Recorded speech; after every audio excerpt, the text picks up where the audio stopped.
નમસ્કાર. દાહોદના કસ્બા વિસ્તારમાં આવેલા પટરી ચોક નજીક જૂના ઝઘડાની અદાવતમાં આજે બોલાચાલી થઈ હતી. તે દરમિયાન બોલાચાલી ઉગ્ર બની હતી અને ઉશ્કેરાયેલા એક ઈસમે અંદરથી બંદૂક કાઢી ફાયરિંગ શરૂ કરી 5 રાઉન્ડ ફાયરિંગ કર્યું, જેમાં 2 લોકોને ગોળી વાગતા ઈજાગ્રસ્ત થયા હતા.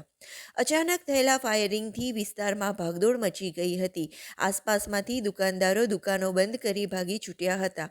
અચાનક બનેલી ઘટનાથી સમગ્ર પંથકમાં ચકચાર મચી ગઈ હતી. થોડા સમય માટે વિસ્તારમાં તંગદિલી સર્જાઈ હતી. બનાવને પગલે ડીવાયએસપી, એલસીબી, એસઓજી એ અને બી ડિવિઝન સહિતનો પોલીસ કાફલો ઘટના સ્થળે દોડી આવ્યો હતો.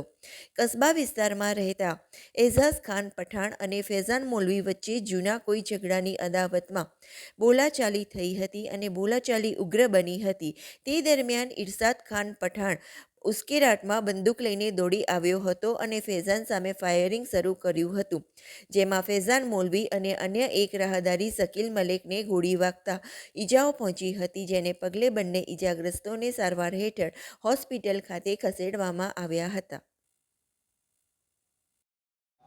દાહોદના કસ્બા વિસ્તારમાં આવેલા પટરી ચોક ખાતે એક જૂની માથાકૂટ અદાવતના કારણે બે પક્ષો વચ્ચે, બંને મુસ્લિમ પક્ષો છે, જે એક વ્યક્તિ છે મેવાતી કરીને, એમના ઉપર ફાયરિંગનો બનાવ બન્યો છે અને સામાન્ય એને ઇન્જરી આવી છે એવું પ્રથમ દિવસે જણાવ્યું છે, પણ એને મેડિકલ લઈ ગયા છે. વિગતવારની એની કેટલી ઇન્જરી છે, શું થયું છે, તપાસ હાલમાં ચાલુમાં છે. અને જે ફાયરિંગ કરનાર વ્યક્તિઓ છે, એજાજ અને ઇર્દિશના નામ પ્રથમ દ્રષ્ટિએ સામે આવી રહ્યા છે, તો એમના ઉપર પોલીસ કાર્યવાહી ત્યારે કરશે અને આગળની ફરિયાદ લેવાની કે આરોપીને પકડવાની એમને પૂરા મેળવવાની કામગીરી હાલમાં ચાલુમાં છે. પ્રથમ દ્રષ્ટિએ 2 લોકો ઘાયલ હોવાનું જાણવા મળ્યું છે, પણ એમને અત્યારે દવાખાને લઈ ગયા છે, તો ત્યાં પોલીસ ટીમ મોકલી આપી છે. શું ઇન્જરી થઈ છે, એમને કઈ રીતે ઇન્જરી છે, એ તમામ બાબતો હાલમાં તપાસમાં છે.